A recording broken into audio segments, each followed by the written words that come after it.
Hello, this is Business Now, coming to you live from iBrandTV News Studio in Lagos, Nigeria. First, the headlines. Senate passes the Nigerian Airspace Management Agency Bill 2022.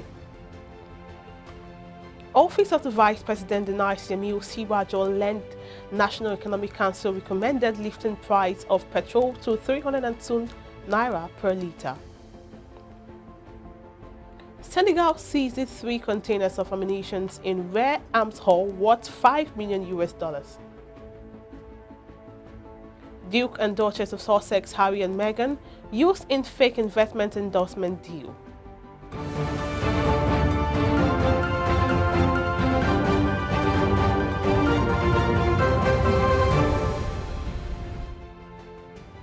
Glad to have you join us on Business Now. Here are some top stories making headlines at this hour. I am Margaret Opera. We begin business news from Abuja, where the Senate has passed the Nigerian Airspace Management Agency Bill 2022. The passage of the bill followed the consideration of a report by the Committee on Aviation. Chairman of the committee, Senator Smart Adeyemi, in his presentation said the bill seeks to repeal Nigerian Airspace Management Agency Act 2010 for the purpose of providing effective air navigation services in Nigeria.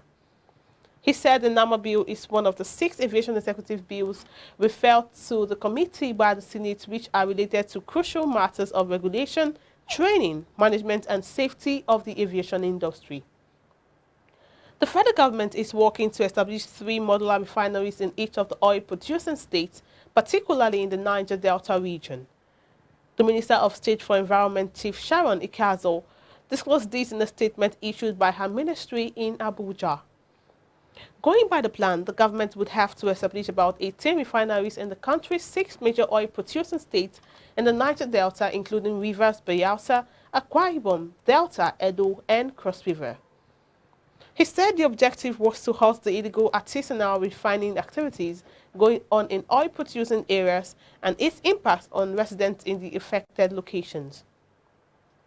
Now, the Office of the Vice President has denied that the Yemi Osinbajo-led National Economic Council recommended lifting the price of premium motor spirit, otherwise known as petrol, to 302 naira per litre. This was disclosed in a statement by the Vice President Media Aide Laolu Akonde on Wednesday. According to reports, the recommendations were suggested by the NEC Ad Hoc Committee interfacing with the Nigerian National Petroleum Corporation on the appropriate pricing of PMS in Nigeria. Meanwhile, the Minister of Information and Culture, Lai Mohammed, has promised to consult with relevant departments and ministries in order to clarify the exact federal government position on controversy surrounding the removal of fuel subsidy in 2022. This was made known by Mohammed on Wednesday while briefing the State House correspondents after the virtual Federal Executive Council meeting presided over by the Vice President at the State House. The position of the minister is coming against the backdrop of the recent statement by the Senate President Ahmad Lawan, when he said that President Muhammadu Buhari never directed the removal of fuel subsidy. And away from that, the Director General of the Budget Office of the Federal Republic of Nigeria, Ben Akabueze, has dismissed claims by members of the organized private sector that the federal government would explore more interest-free loans for financing its budget deficit, describing it as a mirage.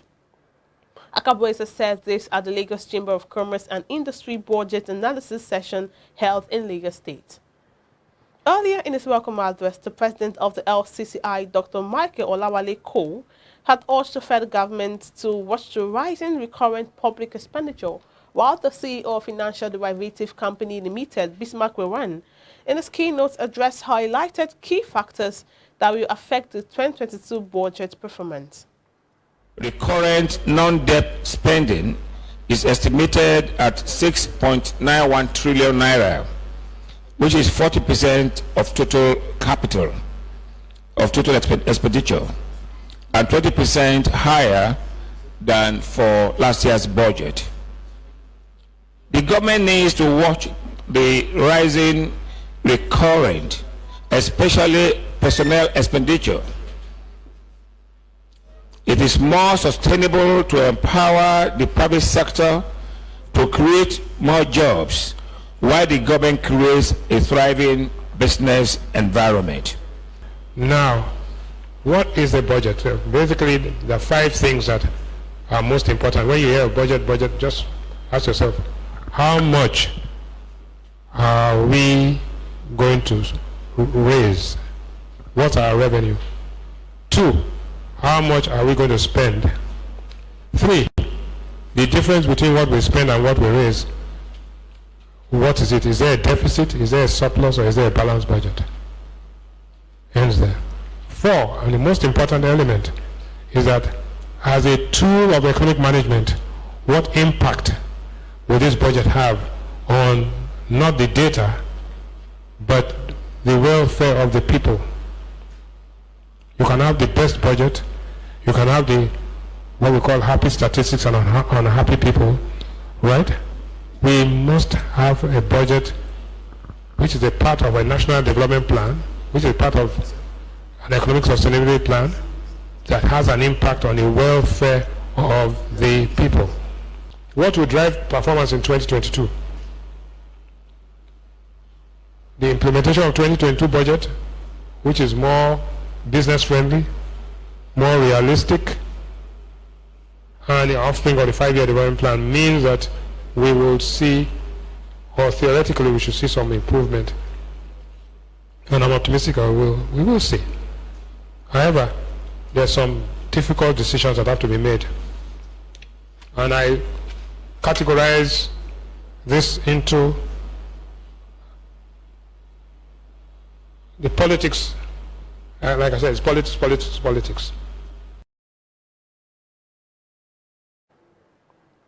Reactions have been trailing the newly consolidated levy of 800 naira recently introduced by the Lagos State government for transporters in the state. According to a transport planner, Dr. Musa Olusegun, the introduction of tax in the informal sector was ill-timed.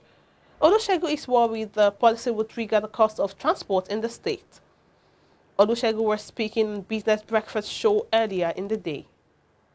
While we appreciate the fact that the government is trying to consolidate the collection, I want to believe that the Lagos government is not sensitive enough to understand the situation in the country right now, because we know these motorists, they take every advantage, and the couple with the fact that the federal government is increasing fuel price by 10 February, and the motorists taking advantage of federal and state government start collecting lump sum from them, will now become additional problem for the public, and it's going to make life very difficult for people.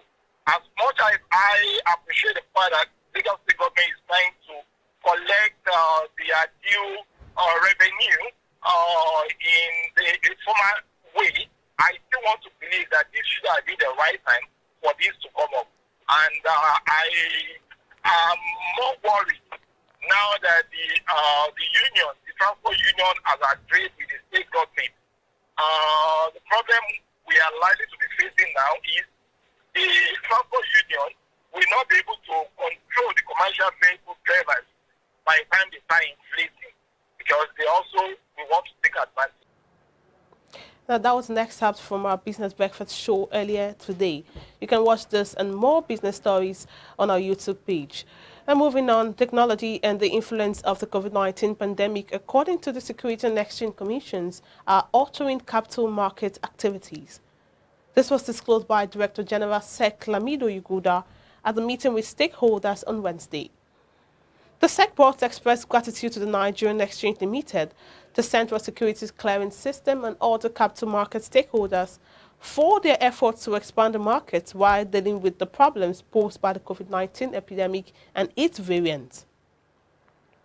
In line with his administration commitment to traffic management and transportation, the Lagos State Governor Babajide Sanwo-Olu has acquired 2 sets of cars for the Lagos Red Rail Line project. Governor Sanwo-Olu completed the acquisition deal of the trains at the public event in Lagos. The trains will be heading to Lagos, Nigeria for the Red Line, a 37-kilometer track rail project started by Governor Babajide Sanwo-Olu. The Red Line will have 11 stations, and when completed, it will be the first operational metro system in West Africa. Speaking at the event, Governor Sanwo-Olu was accompanied by the Lagos State Commissioner for Transportation, Dr. Frederick Oladende, Special Advisor to the Governor on Works, Engineer Aramide Adeyoye, and Managing Director of Lagos State Metropolitan Area Transport Authority, Lamata, Engineer Abimbola Akinajo, and Lagos State Government is excited to complete the purchase of the 2 brand new trains. Away from that, the federal government has announced plans to partner Egypt in the areas of technical support in the transmission and distribution of electricity in Nigeria. The Minister of Power, Abubakar Aliyu, announced this during a meeting with the Egyptian ambassador to Nigeria, Ihad Awad, at the headquarters of the Federal Ministry of Power in the Federal Capital Territory, Abuja. Aliyu, in a statement issued by the Power Ministry, states that the partnership would boost the development needs of both countries by improving electricity supply, including renewable energy in Nigeria and Egypt. He informed the meeting that the government signed a power project deal with Siemens AG, a German-based firm, in 2019, and that the deal brought together Nigeria's Ministry of Power, Bureau of Public Enterprises, and Nigerian Electricity Regulatory Commission. Now, in line with its youth empowerment program and contribution to the betterment of the nation and her citizens, MTN Foundation has opened up the application portal for the 5th edition of her ICT and business skills training for youth in Nigeria.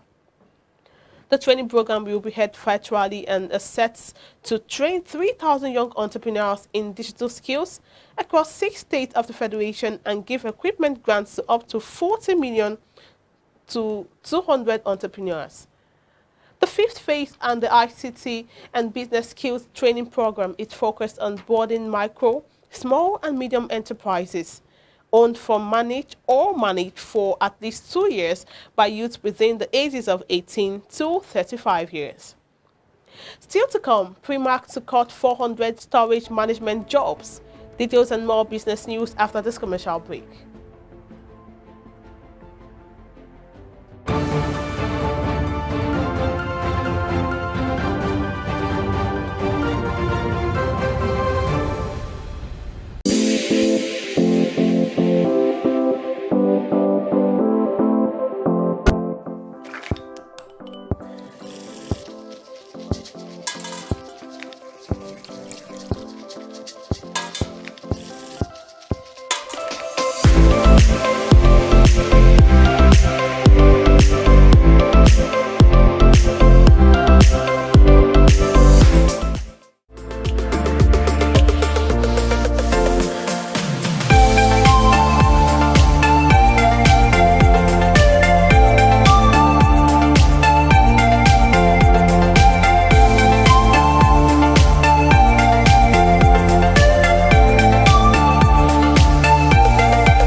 Swift Dry Cleaners Limited, professional dry cleaners, best in dry cleaning and laundry services that meets the needs of our consumers. Yeah, Swift Dry Cleaners Limited. Swift Dry Cleaners Limited. Swift Dry Cleaners Limited. Yeah. Swift Dry Cleaners Limited. Yeah, for clean wash and quick delivery. Yeah, Swift Dry Cleaners Limited. Swift Dry Cleaners Limited. Swift Dry Cleaners Limited. Swift Dry Cleaners Limited. For clean wash and quick delivery. Ooh. Swift Dry Cleaners. Clean wash, quick delivery. Oh boy, winning you was so easy. I just couldn't stand those your powerful shots. That's what happened. Really?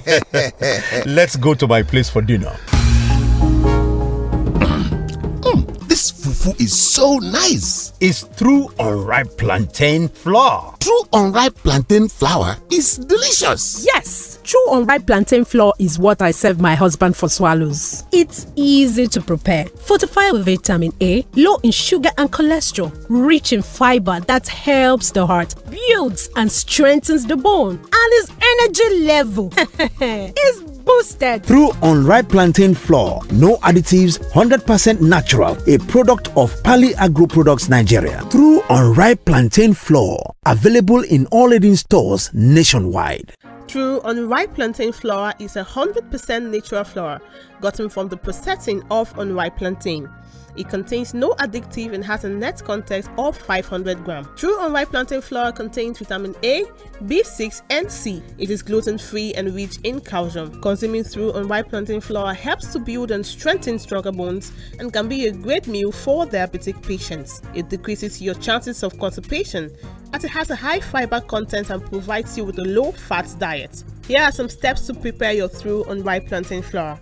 Firstly, mix true unripe plantain flour with hot water in a pot and gradually add water till you achieve desired thickness. Place over medium heat and turn very well for 4 to 5 minutes to get the right texture. Mold into a ball and place in a bowl and allow to cool. Serve with your choice of soup.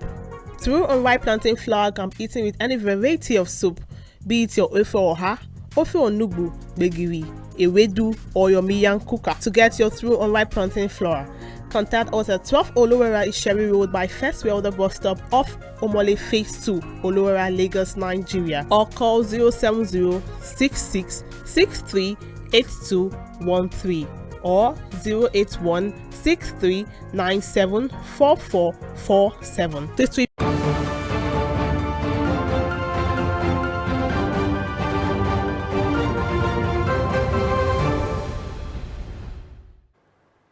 And now to business stories on the Africa scene. Senegal has seized 3 containers of ammunition from a Guyana flag cargo ship in the port of the capital, Dakar, in a rare arms haul worth an estimated $5 million.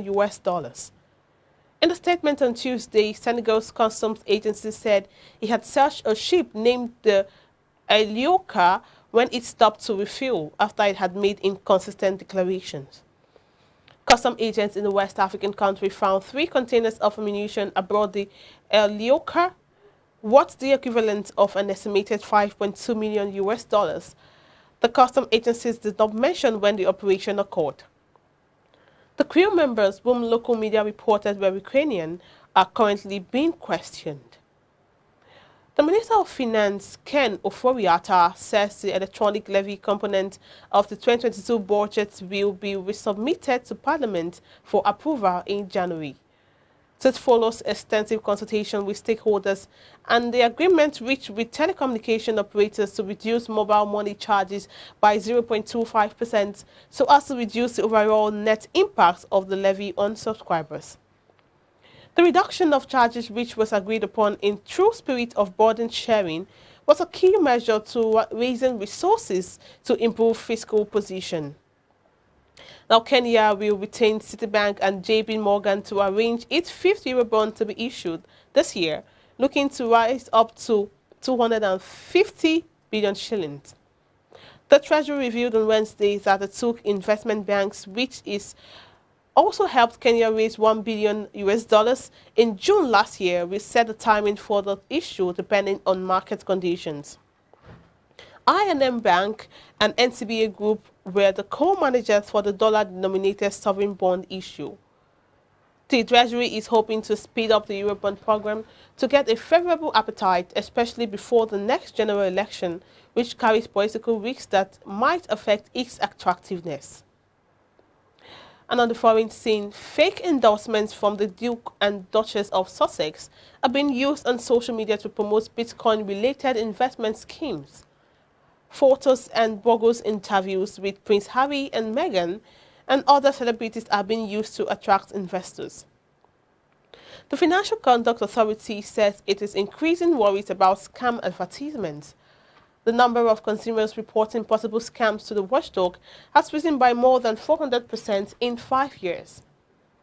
And a spokeswoman rather, for the financial service regulator said people should be very wary when they see investment ads offering high returns, even if they appear to be endorsed by celebrities. End of quote.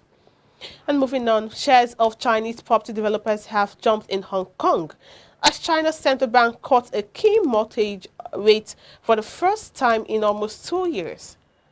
The decision comes as concern grows about a slowdown in the world's second largest economy amid Omicron outbreak.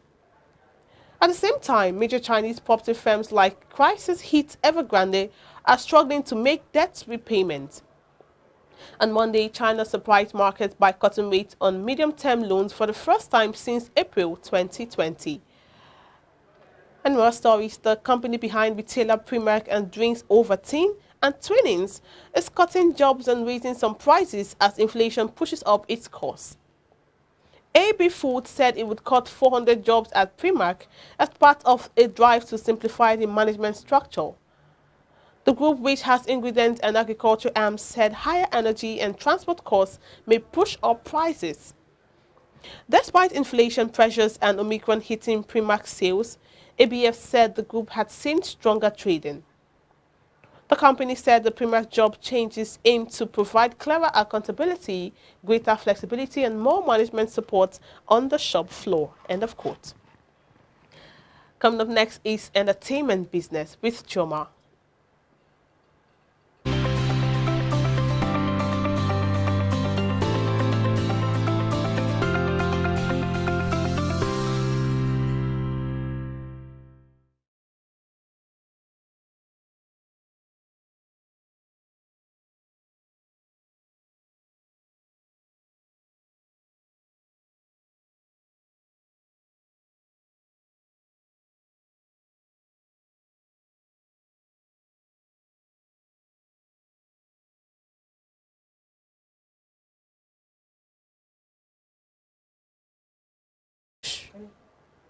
Hello and welcome to Entertainment Business. I am Choma Amaribulam. Sony shares fell more than 12% in Tokyo on Wednesday following Microsoft's announcement on plans to buy Activision. Sony Group stock moved 5% lower in Wednesday's US trading session after declining 7% on Tuesday. Investors likely fear rising competition to Sony's PlayStation division, as well as the potential for Microsoft to pull some popular games from the Japanese entertainment giant's platforms. Now away from that, Instagram rolled out a paid subscription feature with a small group of US creators on Wednesday that will allow followers to pay for exclusive content on Instagram Live and stories.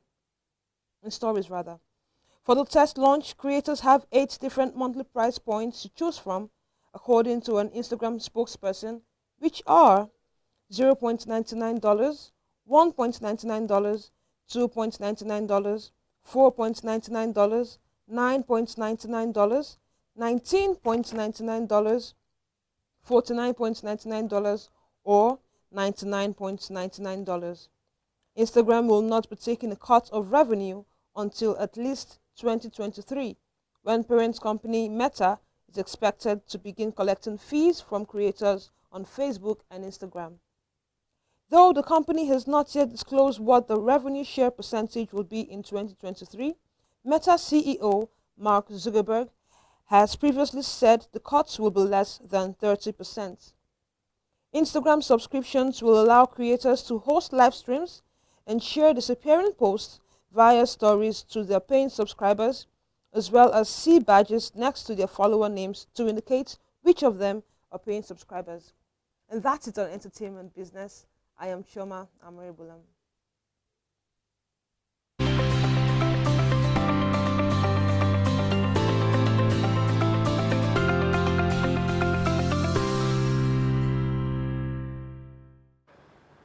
Coming up next is sports business.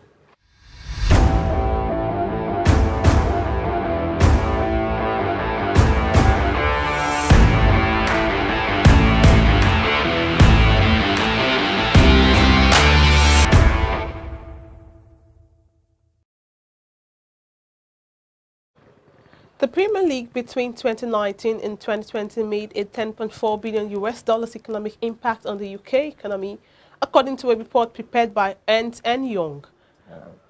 London received 28% of the economic impact, while the rest was felt outside the city. The Premier League supported 94,000 jobs, paying about 4 billion US dollars in salaries. Premier League clubs paid 4.9 billion US dollars in taxes, with 2.5 billion US dollars going to the supply chain.